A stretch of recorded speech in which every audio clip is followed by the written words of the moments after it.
Hello, my name is Wali Brunjikji, and today I'll be presenting part 3, and this is the last part on our series of dangerous anastomoses, and this is focused more on the upper cervical region. So the upper cervical region was described by Lajonias as the pharyngo-occipital system, and it's basically the vascular network of the suboccipital region. And this pharyngo-occipital system connects the cervical, vertebral, and carotid arteries through 4 pathways, or 4 routes or arteries: the occipital artery, the ascending pharyngeal artery, and then the C3 and C4 radicular arteries. So the ascending pharyngeal artery, which is, my favorite artery, it actually originates from the posterior wall of the external carotid artery. And it has anastomoses with the vertebral artery at 2 levels. The first is the musculospinal branch of the ascending pharyngeal artery can anastomose with the C3 radicular artery coming off of the vertebral artery.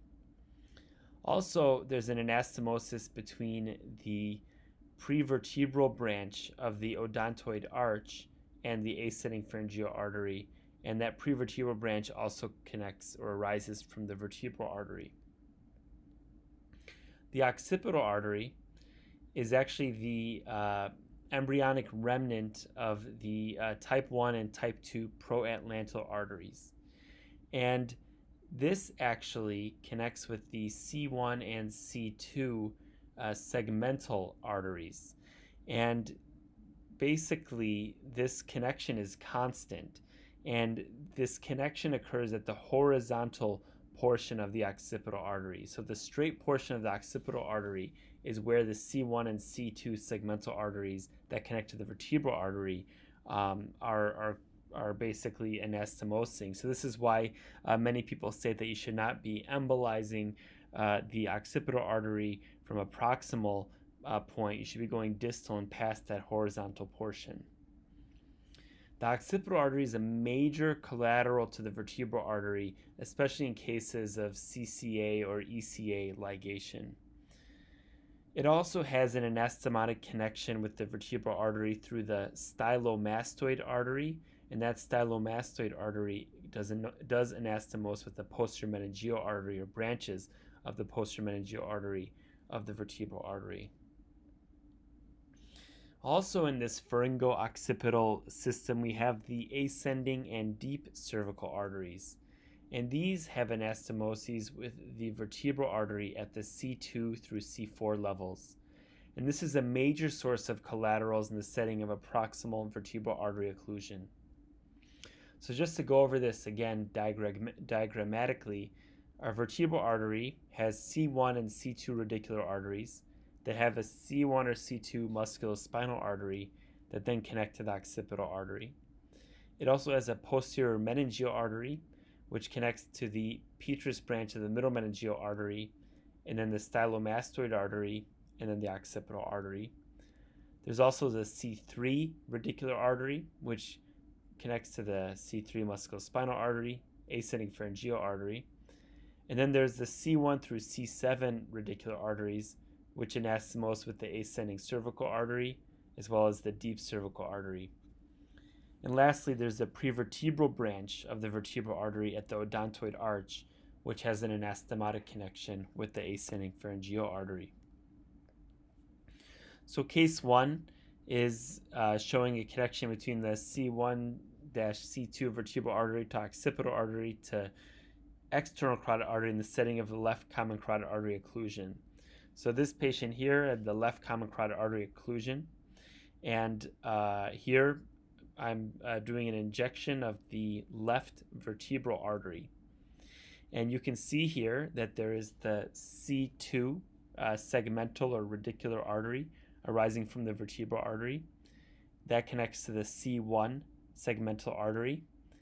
And then that goes to the musculospinal branch of the occipital artery, then to the occipital artery itself, and then goes on to fill the external carotid artery, as well as the, you can actually see here filling of the external carotid artery, but also the internal carotid artery. So basically, because of the radicular branches of C1 and C2 anastomosing with the occipital artery, we're able to get a connection and reconstitution of the external carotid artery and also have flow in the internal carotid artery.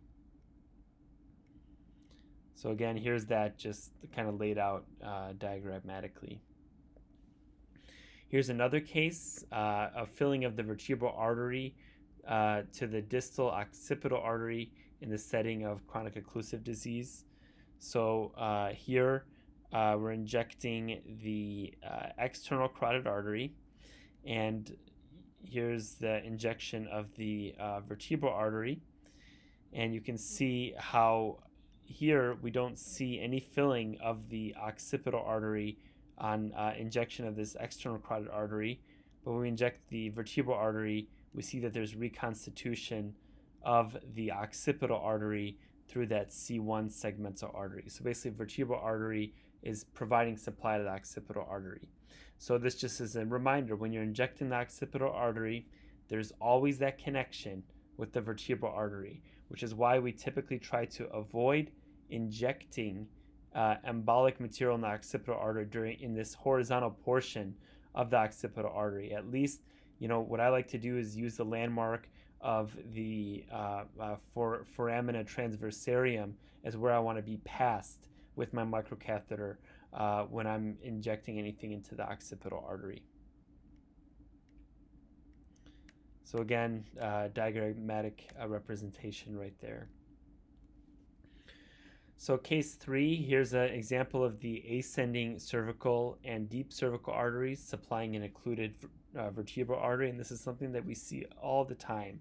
So here I'm just doing a injection of the left deep cervical artery, and you can see here that there's this this is an injection of the left subclavian artery, and you can see here that we have our ascending cervical and deep cervical arteries that have their C2 radicular branches and then allow for some reconstitution of the vertebral artery. So again, the radicular segments of C1 through C7, they have connections with the ascending and deep cervical arteries, and this is also another reason why you don't want to be injecting embolic material in those particular arteries because, especially under a wedge position, because you will open up those anastomoses and cause a posterior circulation ischemic stroke. Case 4 shows a demonstration of the odontoid arch in the setting of a right vertebral artery stenosis. So here, we have a stenosis of the right vertebral artery, so we don't get any filling of the right vertebral artery. So there's none of that competitive flow that's causing us to not allow us to see the odontoid arch. And you can actually see here on this external carotid artery, we see the ascending pharyngeal artery, that prevertebral branch, and then essentially the odontoid arch. So this is actually outlining the odontoid process, from C2. And this artery here goes, and then we'll actually anastomose with the vertebral artery. So this just goes to show that when you inject your ascending pharyngeal artery, you do need to have a close eye on the odontoid arch to make sure you're not, kind of opening up this collateral and opening up that pathway that would allow your material to end up in the vertebral artery. Then here, we're basically showing that artery going over the odontoid process, just kind of proving to you that this is the odontoid arch.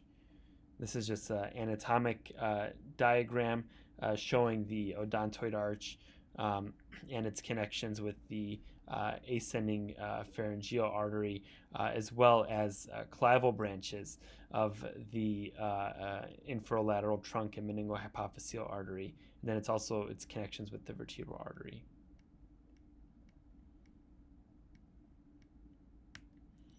So vertebral artery to prevertebral branch of the odontoid arch to ascending pharyngeal artery.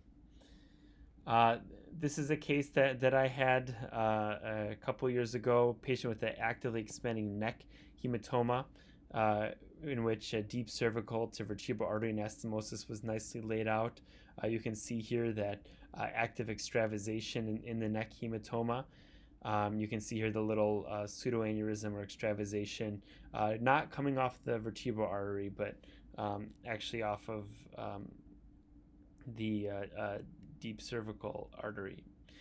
So here, I'm doing my injection, and my catheter is a diagnostic catheter. The artery is very small, and you can see here that I'm basically injecting this from a wedged position. And what do I see? I see some foci, like right here. This is probably that focus of extravasation. But then there may be a couple other foci of extravasation. But what do I see here? I see flash filling of that vertebral artery. So it's tempting to just put a microcatheter right here and pump some particles and just hope that you occlude the artery. But when I saw this, I got nervous. Am I going to cause any posterior circulation ischemia? So what I did was I went past the site of the occlusion with my microcatheter, coiled it off, and then did not use any liquid embolic material. And this was safer than injecting liquid embolics. So this just shows, again, anastomoses between these radicular arteries, the deep cervical artery, and the vertebral artery. Here's another case of vertebral artery occlusion with occipital artery reconstitution. Vertebral artery occlusion, yeah. So basically here we have vertebral artery occlusion. I'm injecting the right deep cervical, and because the artery is occluded at its origin, we have reconstitution of the vertebral artery at basically every single radicular level. So we have one, basically 5 different connections that we're seeing really nicely. Also, we see here the anterior spinal artery coming off of the deep cervical artery, something to always keep in mind whenever you're thinking about doing embolization of the deep cervical artery. And then here on the lateral view, you can also see the reconstitution of the intracranial flow of the vertebral artery from the deep cervical artery.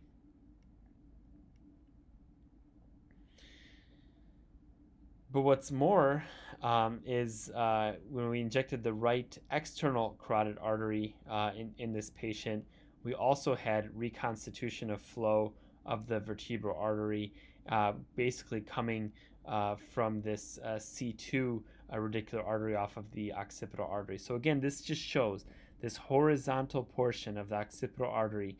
This is where a lot of those dangerous anastomoses lie. This is where that C1 and C2 segmental arteries are going to connect with the occipital artery and vertebral artery. So if you're doing embolization of occipital artery, for something going on at the skull base, you want to go past this horizontal portion right here. And then here's just the left vertebral artery showing the C3 segmental artery, C2, and dens, and basically a nice demonstration of that odontoid arch. So diagrammatic representations right here.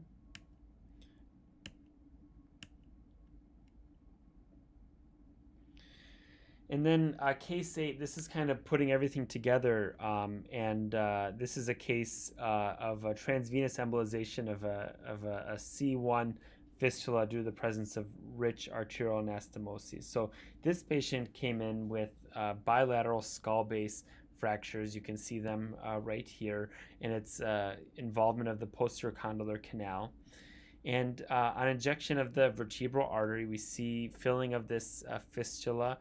This is kind of the site of fistula right here, and then venous drainage into the internal jugular vein, as well as the vertebral venous plexus and suboccipital venous plexus.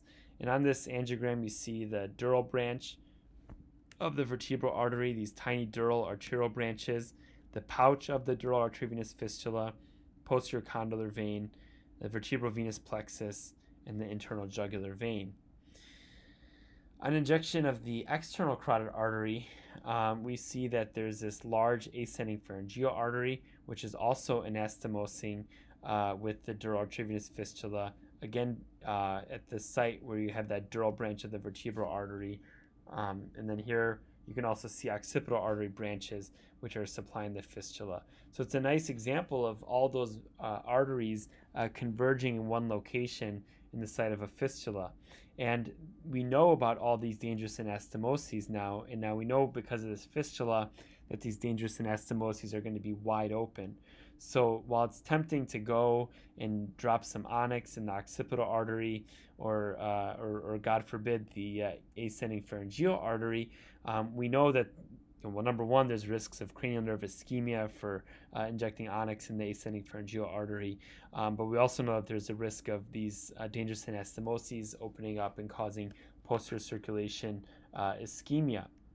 So in this case, we identified the venous pouch and decided to take a transvenous approach to embolize the venous pouch without using any liquid embolic material, and we're able to completely occlude the fistula, and the patient's symptoms resolved, and the patient's doing very well on follow-up. So this is a nice way to apply our knowledge of dangerous anastomoses to choose the right therapy for treating this fistula.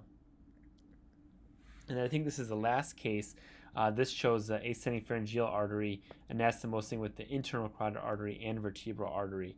So this patient had a meningioma located at the foramen magnum. And here we're injecting the ascending pharyngeal artery, which nicely demonstrates the tumor blush. And the primary supply to the tumor is from the neuromeningeal trunk. However, we see the clival artery of the ascending pharyngeal artery, which then anastomoses with the inferolateral trunk, and then the internal carotid artery. We also see flash filling of the vertebral artery from some of these musculospinal branch anastomoses between the ascending pharyngeal artery and the vertebral artery. And here you can see them nicely where we see the odontoid arch, which is causing the reconstitution of the vertebral artery through that C3 radicular artery. And again, we see this nicely right here, injecting ascending pharyngeal artery, filling of both vertebral arteries because of that C3 anastomosis. So respect the ascending pharyngeal artery. All right, I'll go through that. And then here again is the diagrammatic representation. And this is our 10th and final case. And this one's actually very interesting because it shows the extent of the dangerous anastomoses, and also how we can alter our treatment strategy to avoid embolization into the posterior circulation. So it's a patient with a foramen magnum dural arteriovenous fistula. You can see the fistula demonstrated right here with all these, this tangle of veins, no intraparenchymal component or anything. A nice look for a dural arteriovenous fistula. Here we're injecting the ascending pharyngeal artery. So we're injecting the right ascending pharyngeal artery, and we're seeing the extent of the corticovenous reflux as a result of the fistula. And just to kind of lay out all the anatomy here, we're injecting the right ascending pharyngeal artery, and then we have filling of the left ascending pharyngeal artery because we're getting filling across the odontoid arch. We also have the pharyngeal trunk of the ascending pharyngeal artery, which basically is going to fill this artery called the pterygovaginal artery and the greater descending palatine artery. We see our C3 radicular artery, and because we're filling that C3 radicular artery, we're filling our right vertebral artery and then our basilar artery. So all of this from a hard injection in the ascending pharyngeal artery. So you can imagine that if you're out there with your microcatheter doing injection of onyx, you can get lots of filling of arteries that you don't want to be filled with that onyx. And as we say, whenever we're doing onyx embolization, we say, inject slow and expect the unexpected. Here's our occipital artery angiogram, and I'll get back to that in a minute. So then we did something interesting. So we did the right vertebral artery angiogram, and you can see this C2 branch of the vertebral artery. And then we did an injection of the external carotid artery and vertebral artery simultaneously. And the reason that we did that was because we wanted to lay out all of the dangerous anastomoses. And you can actually see here that we have this C1 dural branch of the vertebral artery on the vertebral artery injection alone. And that actually corresponds to this. There's a little squiggly that you can see behind the vein right here. And you can actually see the connection between that branch and the ascending pharyngeal artery, as well as the occipital artery. So there we know now, if we go ahead and inject onyx in any of these arteries, there's a big artery that's ready to fill up with that onyx, that C1 dural branch, and potentially the vertebral artery as well. So what did we do? So what we did was we said, okay, we don't want that vertebral artery to open up or to get filled with the onyx. We know that the connections between the ascending pharyngeal artery and occipital artery and vertebral artery, the distalmost aspect of that connection is going to be at C1. So why don't we place a balloon to cover the origin of this radicular artery, and then do our onyx embolization through the occipital artery. So that's exactly what we did. We placed a hyperform balloon in the right vertebral artery where this anastomosis was, and then injected our onyx in the occipital artery, and we were able to actually, and it's kind of scary, we actually filled that C1 artery. So that C1 artery actually filled up with the onyx. So you can imagine that if we did not use that balloon, some of that would have ended up in the posterior circulation. And here you can see that we had obliteration of the fistula. So in conclusion, the upper cervical region, it's the dangerous crossroads of the ascending pharyngeal artery, occipital artery, deep cervical artery, ascending cervical artery, and the vertebral artery. And the anastomoses, specifically in this upper cervical region, they're large and they're always present. So we generally try to avoid liquid embolic agents in these arteries when possible, but we always avoid using liquid embolic agents in the horizontal portion of the occipital artery that has those persistent and always present dangerous connections with the vertebral artery. And then lastly, just one thing, lots of anatomy can be learned from studying a single case. So, sometimes you may end up doing an angiogram for carotid occlusive disease. That's your time to sit down and really study the anatomy and learn about all these different dangerous anastomoses. And dural fistulas are another favorite of mine, and they're a great opportunity to learn and see where all these arteries are kind of converging into one location. So I always encourage you to do that. Thank you very much.